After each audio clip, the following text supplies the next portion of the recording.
In 2012, over 60,000 people gathered in Central Park for a music festival featuring performances from the likes of Neil Young and the Foo Fighters. But this festival was a bit different than most. Tickets were not purchased with money, but with actions aimed at ending extreme poverty worldwide. The festival was organized by Global Citizen.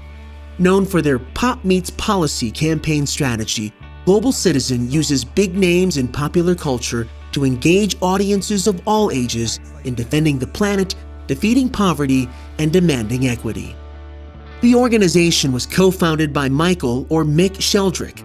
As a university student, Mick pondered how to make a difference. Raised in the coastal city of Perth, Australia, he knew he needed to start in his home country. While working on a campaign for polio eradication, Mick met Rotarian David Goldstone, a polio survivor. David's story moved Mick, leading him to campaign for polio eradication everywhere. It definitely played a formative role in not just my story, but I would argue the founding of Global Citizen as a whole. Mick shared David's story with all who would listen. He helped organize the End of Polio concert in Perth featuring John Legend.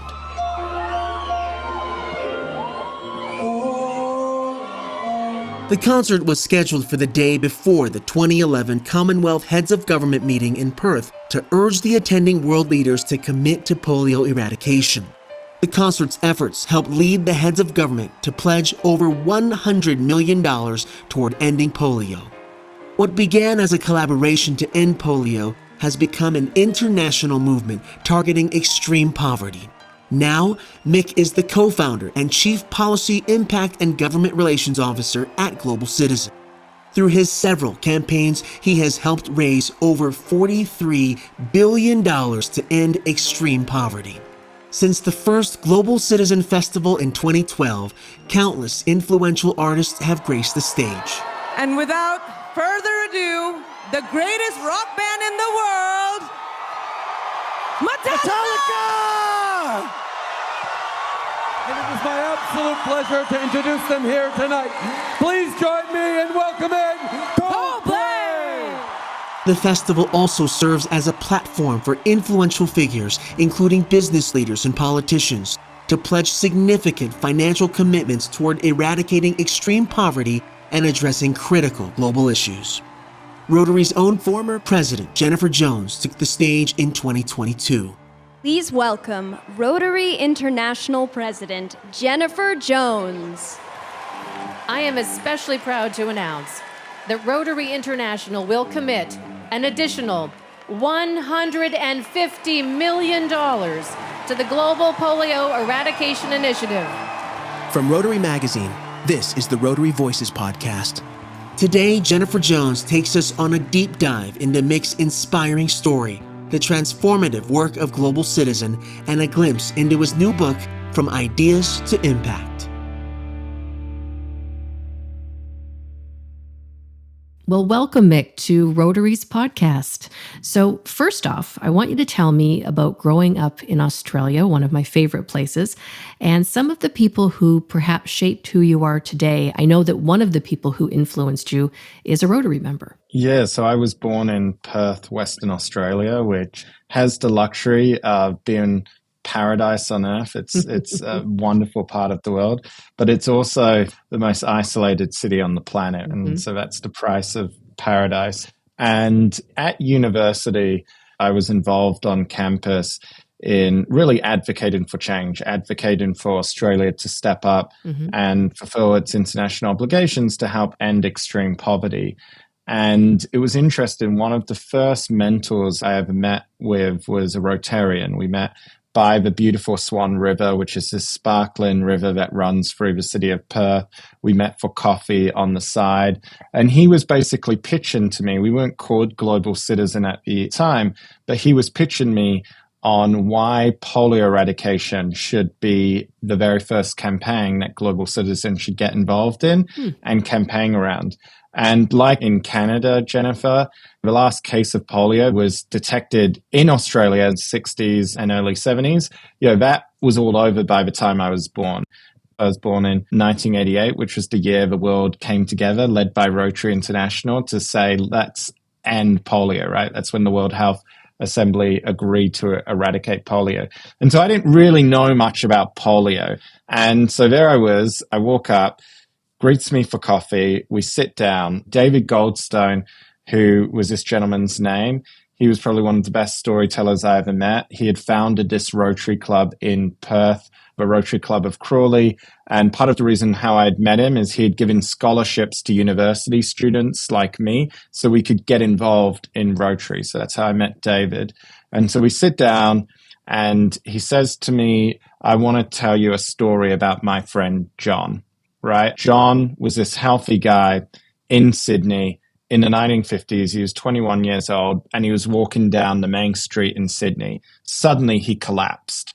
And when he woke up, he found himself in a hospital bed, paralyzed from the waist down. And standing in front of him was the chief medical officer who told him, you will never walk again. And David recounted to me how John responded with those immortal words, yes, I will. And I know, Jennifer, you've met many polio survivors around the world. You would have heard all of their stories. But one of the stories that struck me about this one in particular was the resilience, because John, over many weeks, turning into months, turning into years, slowly recovered the use of his legs and effectively was able to eventually, still with a limp, regain the ability to walk, ended up being a successful businessman and dedicated himself to eradicating polio. And at the end of this conversation, I said to David, wow, I'd love to meet with him, hear his story firsthand.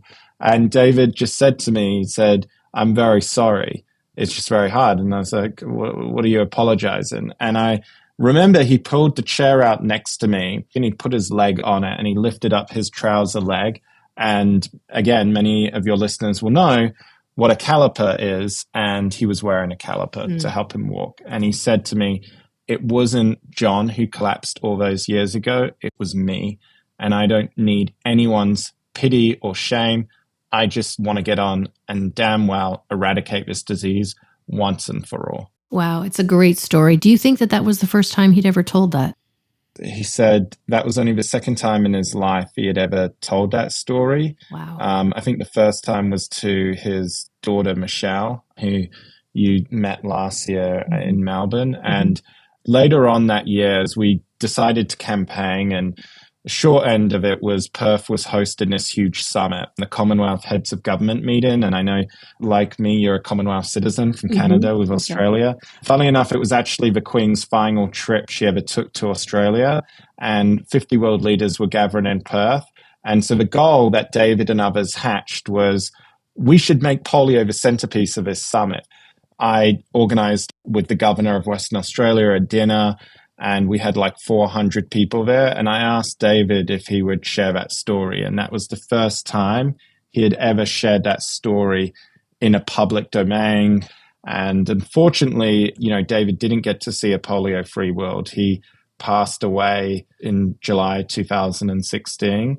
But I know he was encouraged by the progress we had made. And I've stayed in touch with his wife and his daughter in Melbourne. And I know last year, Jennifer, when you invited me to share that story at the Rotary International Convention, I know that meant a lot to them as well, because it definitely played a formative role in not just my story, but I would argue the founding of Global Citizen as a whole. And I love that you were born in 1988 when the Global Polio Eradication Initiative started.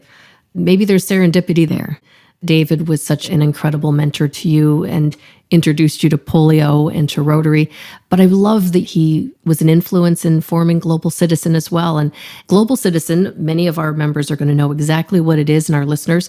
It's well known for bringing celebrity together with government to create social impact. How did your early life experience really help you start the organization? It's a good question. So growing up in Australia, I really struggled at primary school and into my first year of high school. I'll be honest with you, I wasn't great at many things. In Australia, it's blasphemy if you're not particularly good at sport, and I was not good at sport. I could not kick a football in a straight line to save me. But I also wasn't great at the academic side of school either. I still remember my mum being asked to sign me up for special assistance lessons for speech pathology. I remember overhearing a conversation she had with a teacher saying, Michael's not going to amount to much. He's not going to get into university, let alone finish high school. There were all these assumptions. And one of my friends at the time says sometimes when people set so low expectations of you, you can rise down to those expectations rather than rise above them. And I didn't really care at the time. I didn't really have much of an aspirational bent or quality, I suppose, until one day in the first year of high school, we had to do this student assignment, and it was just after the movie Gladiator came out with Russell Crowe, and I was probably around 12, 13 at the time. So I did this assignment. History was probably one of the few areas of learning that I was passionate and good at. Didn't think much of it. I got home, and I still remember my mom having this confused look on her face because she said, there's a message for you on the answer machine. This is back in the day when I'm still old enough as a kid that we had landlines and voicemails. And so I was listening to this message, and it was from my year 8 teacher, Mr. Byrne.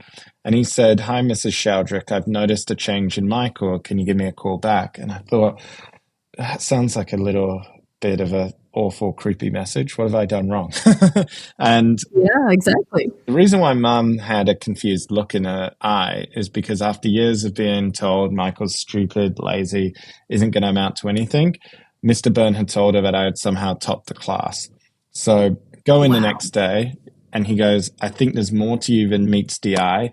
I think you can be number one. You're bottom of the class now. I think you can be number one by the end of the year, but it's going to take commitment. It's going to take hard work, and I'm willing to work with you to make this happen." It was the first time in my life where I just thought, what the hell? I'll give it a go, right? So we worked together. 6 months later, I kid you not, it's the second last day of high school. I'm sat in my lounge suite at home. Mr. Byrne rocks up at the driveway. I go out. I'm like, "Mr. Byrne, why are you here pulling up at my house?" And he outstretches his hand in a very Aussie way. And he says, "Congratulations, mate. I've crunched the numbers. Here's your number one certificate." And wow. 4 years later, I mean, that was it for me. 4 years later, I graduated in top 1% of the state. I got into law school. But you know what? I never forgot what it was like to feel being that kid at the start of high school that everyone thought was stupid, lazy. And I never forgot the difference that one teacher made in my life. And it was the awareness of that difference and the gratitude for it that motivated me when I got into university to want to do something good, to extend that opportunity to other kids around the world who, through no fault of their own, because they don't have a great teacher like Mr. Byrne, or they don't have access to a polio vaccine, so they die before their 5th birthday and don't even get into school, would never realize their potential. And so that's how I got involved, and one thing led to the other. And thank goodness for Mr. Burns. That's incredible. So obviously, now that you have Global Citizen that you've formed, tell us a little bit about what it is that Global Citizen does. I think the founding of Global Citizen was really built on the recognition that issues like poverty and even eradicating polio, they're systemic challenges, right? A disease like polio, there's lots of reasons why it spreads. You have lack of public investment. You have poor sanitation. You have a number of reasons that lead to poverty in which diseases like polio can thrive and spread like wildfire. And it was our recognition that systemic challenges require systemic solutions. And as we've seen throughout history, whether it's been the anti-transatlantic slave trade movement, whether it was the protesters against apartheid, right up to the present day, we've seen the power of social movements to make change. And by the way, I put Rotary into that category as well. I think Rotarians are a force for good. But the one thing I always say when I speak at Rotary clubs is, yes, you've raised, I think, $1 billion through collectively quiz nights, movie nights, gala night, charity dinners. Exactly. But it's not just that $1 billion, because you're everywhere. You're in key districts, congressional districts. And when elected officials see that, they're like, okay, well, we're going to match that generosity. If there's $1 billion directly raised from Rotarians, right? In terms of public investment, that's government contributions, which is more than $10 billion.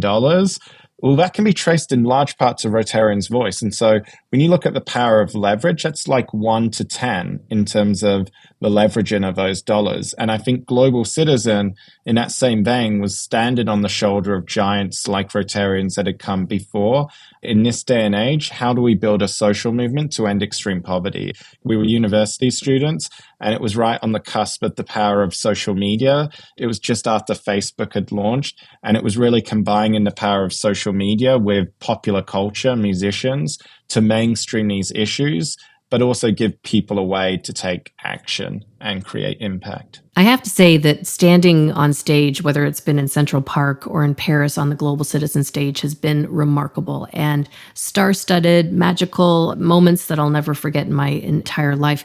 How did you come up with the concept of using pop culture in this kind of way?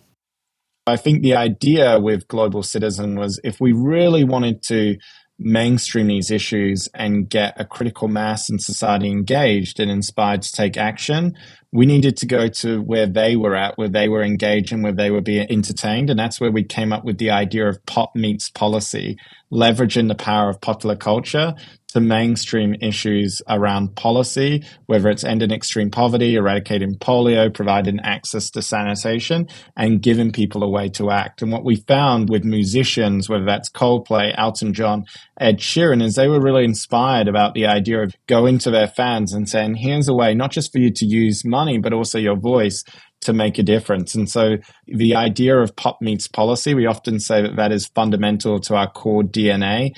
At Global Citizen, we prioritize impact over ideology, action taken over awareness raising. The first concert that you had in Central Park, I know I've heard this before, but it was a bit of a dicey proposition at the very beginning, and trying to get somebody on board who was going to come. I think it was the Foo Fighters who were the one who sort of started the domino effect. Tell us a little bit about that. I think we will always be indebted to Dave Grohl of the Foo Fighters, because he was the first one to say, yes, I'm committed to do this. Because everyone waits to say, yeah, I'm interested. Come back to me when you've got the rest of your line up. And so it takes that first group to say, yes, I'm committed. And that was in 2012. We said after the very first festival, okay, that's it. We won't do this again. A few days later, we get a call from Stevie Wonder's management saying, I've always wanted to perform on the Great Lawn of Central Park. If you do this again next year, I'm in. So I was like, well, I guess we're doing it again next year. And that's where the movement grew. And of course, Coldplay and Chris Martin in particular, lead singer of Coldplay, agreed to be our creative director in 2015 and work with us to take it to different cities around the world, from Mumbai, India, Johannesburg, South Africa, to Hamburg, Germany. And the rest is history. So when someone attends a Global Citizen Festival, whether it's in Central Park or whether it's somewhere else in the world, across Ghana, other locations that you've done it, they actually have to perform an act of service in order to get a ticket. They don't buy a ticket, right? They have to do something. That's right. We say action is our currency. We're after your voice. We're after you to take action, whether that's calling on your elected official, whether that's calling on business leaders in order to contribute, not just to polio eradication, it could be sanitation, it could be access to education. And our first very event was actually going back to the story with David in 2011. It was at that Commonwealth Summit. We had managed to convince John Legend to fly all the way to Australia. He spent more time flying than he was there on the ground. We called it straight up the End of Polio concert. We wanted this crowd to demonstrate public support for the eradication of polio. And as I write about in the book, if you ask for help and you're very clear in the impact you want to create, the universe has a way of connecting you with interesting people around the globe. And it was this Californian filmmaker, Ryan Gould, who I got on a Skype with. And he said, you know what you should do? You should reward people for taking action. Get them to sign a petition calling on Commonwealth leaders to eradicate polio. And in return, they go in the draw to earn a ticket to your concert with John Legend. We had 25,000 signatures for 5,000 tickets. And 9 months after that, that got us the attention of people around the world. We were standing on the Great Lawn of Central Park with the likes of Neil Young and the Foo Fighters for what was the very first Global Citizen Festival. That was 60,000 people. And more than a decade later, Global Citizen, with the help of our tremendous partners, we're now the largest action-taking platform in the world. We've catalyzed and mobilized more than 30 million citizen actions that has helped lead to more than $40 billion being distributed to a range of causes, including polio eradication. That's helped in some way touch the lives of over 1 billion people. That is absolutely incredible. So these young people are motivated to action. You've mobilized them. How do you similarly do that? That's a youth movement. How do you do that with the governments of the world? Global Citizen is known for our big events, right? And our big events are powerful in that they create a platform for politicians and business leaders to take the stage. And indeed, you've taken the stage on behalf of Rotary International as well. Mm-hmm. And you can make these big pledges, basically promises. You can commit, as I've seen in the past, whether that's X million dollars to polio eradication or providing meals to children in schools in different parts of the world. But really, that's just a promise. We weren't the first to organize big benefit concerts, right, to promote a cause. There was George Harrison's concert for Bangladesh in the 70s. There, of course, Live Aid, perhaps the most famous. There were a range, but I think what we recognized is you needed a sustained organization to turn those words into action, that talk into impact, and to actually hold leaders' feet to the fire and make sure that those promises were delivered upon. And so our movement is 365 days a year. We have these big events, but beneath that, that's just the tip of the iceberg. And we track every single dollar that's pledged on our platform to make sure it's realized and to make sure it actually benefits real lives. And then we've gone back and we've told the story to say, this was the impact of those promises. I want to continue down the line of promises for a few more minutes here. There's an incredible story in your book where you talk about holding decision makers accountable, and in your own country, as a matter of fact. Tell us a little bit about what happened. So many Rotarians might remember the 2014 International Convention that took place in Sydney. The backstory leading up to that convention was there had been a change of government in Australia under the previous government, which was Julia Gillard, who had restored Australian funding for polio after there was about a 10-year hiatus. We were concerned that that wouldn't be sustained because Tony Abbott took over as Prime Minister in 2013. The second day in the life of his new government, he decided to slash the Australian aid program. And we were concerned that those promises to fund polio might be on the cutting room floor. But we found out that Tony Abbott's father was a Rotarian. You know, you do your research. And you guys, of course, have an incredibly prestigious award, the Polio Eradication Champion Award.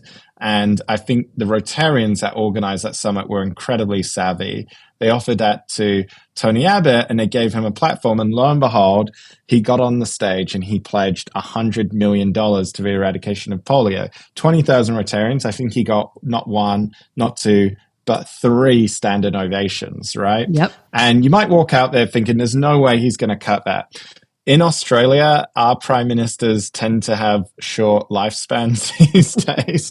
And so about 2 years later, he was replaced by another leader. And again, we started hearing murmurings in the government that maybe polio might be up for grabs, that money. People always fight for budget line items. And I remember ringing around to some of the Rotary presidents, the Rotary district governors in Australia, and they, to their credit, they said, not on our watch. And before you knew it, there was a headline in the Sydney Morning Herald, Rotarians angered over polio eradication cuts. And I still remember the relevant minister at the time in charge of making these decisions rang me. He was like, all these angry Rotarians are on the phones. They're tweeting me. What's going on? And I remember saying to him, like, if you want this to stop, you can come out and say, you're not touching the polio eradication program. This is not about politics. This should be above politics. All parties need to support. And I remember him saying, yeah, this was sloppy on our part. This should have never happened. And before you knew it, he was rolling out press releases. And to that day, you know, both major parties in Australia, regardless of whether you're on left, right, it doesn't really matter, have sustained funding to polio eradication. And I know that's in no short part to the pressure that those Rotarians have brought to bear, because as you said, a promise is a promise. I love that. You know what? We're people of action. Last year, you and I traveled to a remote island nation called Kiribati, and we were there to capture stories of how Rotary members in Australia and also New Zealand created a centennial project to immunize 100,000 children across the Pacific Island nations, there are 10 of them, against HPV, rotavirus, and pneumococcal disease. Why was it important for you to make that trip? There's often a saying that charity begins at home, but it doesn't end there. We should look after our own backyard first. And my belief is if you're in Australia, that extends to the 10 million people living in the Pacific. And I think it was extraordinary that Australian Rotarians had raised, I think it was $4 million to support the provision of these vaccines. I think the broader public in Australia, I think many people around the world did not know about this. And what was important also to me was the fact that, Jennifer, when you stood on stage at the Global Citizen Festival in Paris, and we had you standing alongside Elton John, Ed Sheeran, you were there, thousands of people in front of the Eiffel Tower. But this was wrapped up as part of a promise that you had made. And from my perspective, it was important to see that firsthand, to actually track those promises, because when you're talking about lofty dollars, even $4 million, the impact can get lost in very human terms, and then to show the impact of that. And I think, of course, no one doubts that Rotary will follow through on its words. But I think when it gets to governments, businesses, especially in today's chaotic world where there's lots of priorities, often what happens is these promises get forgotten about. And I think it was important to say, here's an example of Rotary fulfilling its promises. Now it needs the government to also stand in solidarity and fulfill its promises. We were demonstrating and showcasing best practice accountability. And it was an incredible trip going to Kiribati. On the one hand, it's this beautiful paradise island. And yet, as we saw, the challenges around sanitation, which lead to the spread of diseases, is very right. If it wasn't for those Rotarians stepping in with that $4 million grant, there would have been a gap in their vaccination program. And that gap would have been measured in lives lost. Well, and while we were there just a couple of months earlier, they had an outbreak of rotavirus, and we actually met with some of the parents who had lost children, reflecting upon their neighbors as well. You have just become a dad and a beautiful little girl named Mickey. How has this changed the way that you are looking at the world? So I guess in two ways. The first is I actually dedicate the book to Mickey and my grandma. And so this is my grandma's first great-granddaughter. When we were very stressed or worrying, she used to say, stop worrying. You die if you worry, you die if you don't. Why worry at all? And what she meant by that is focus on the present, don't stress about the small stuff, and focus on what you can change. Focus on where you can make an impact. She was born in England. She was a girl during the Blitz in London. So she saw all of that. So that's probably shaped her worldview. And so I think in some respects, having my own daughter made me appreciate particularly the women in my family who have had an impact and been phenomenal role models to me personally. But it did also get me thinking about the challenges of issues like climate change, because we talk about the difference if we don't reduce our emissions, what could potentially happen in 2050. Right. And I'll be in my 60s in 2050. But for her, she'll just be starting her adult life. And she may well live, touch wood, through to 2100. So it made it less abstract when we talk about the impact of our actions, particularly this decade. Are you hopeful for our world? I am. I'm extremely hopeful. This is in big part why I wrote the book, is I think we still have the opportunity to achieve a lot. I think there is so much we can do in today's world. We have more power as individuals than any other previous generation of people that's come before to make a difference. As part of the book, I interviewed activists in South Africa campaigning for menstrual equity and access to period products, because unfortunately, period poverty still keeps many girls out of school in many countries around the world. In South Africa, some girls on average lose up to 60 days of school a year because they don't have access to sanitary pads and napkins. I've seen coal communities long reliant on coal, third, fourth generation coal families, transitioning themselves to renewable energy and being at the forefront to make sure their community isn't left behind.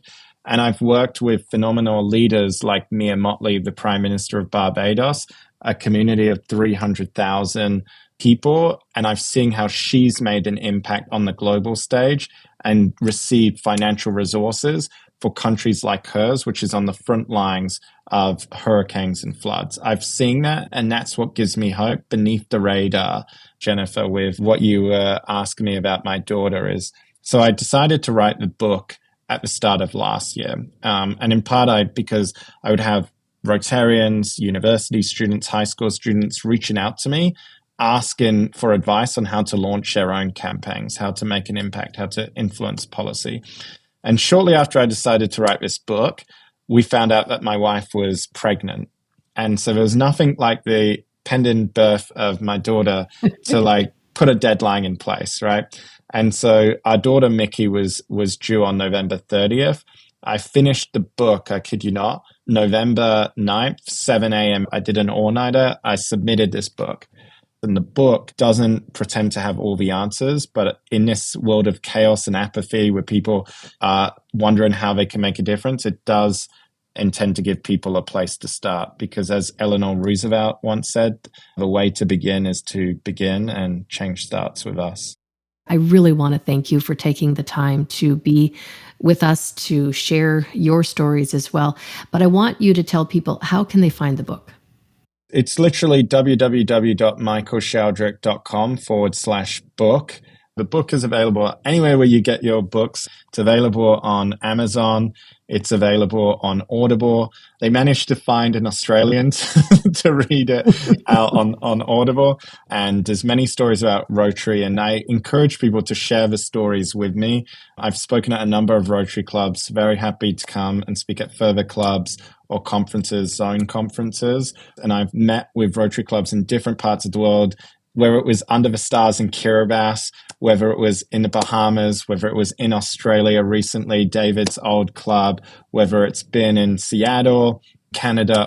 And they've always got their own stories about how they're making the global local and having that impact. And to me, those stories, I still remember 2011 being with David when the Prime Minister at this Commonwealth Summit with the Queen was announcing all this money for polio. I asked her team, why is she doing this? Why is she responding? And she said, it's the stories.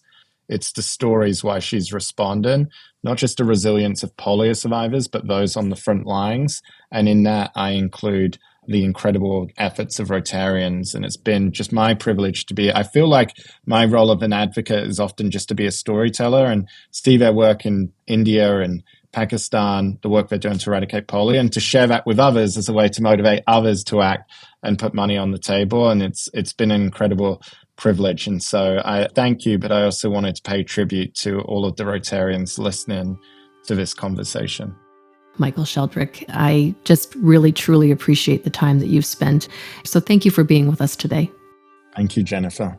Thank you. This episode of the Rotary Voices podcast was produced by J.P. Swenson and edited by Wen Huang, with production by Yusu Kim. I'm Andy Choi. If you enjoyed the show, please rate us 5 stars on Apple Podcasts and Spotify, and share it with your friends. The Rotary Voices podcast is produced by Rotary Magazine, the official monthly publication of Rotary International. Thanks for listening.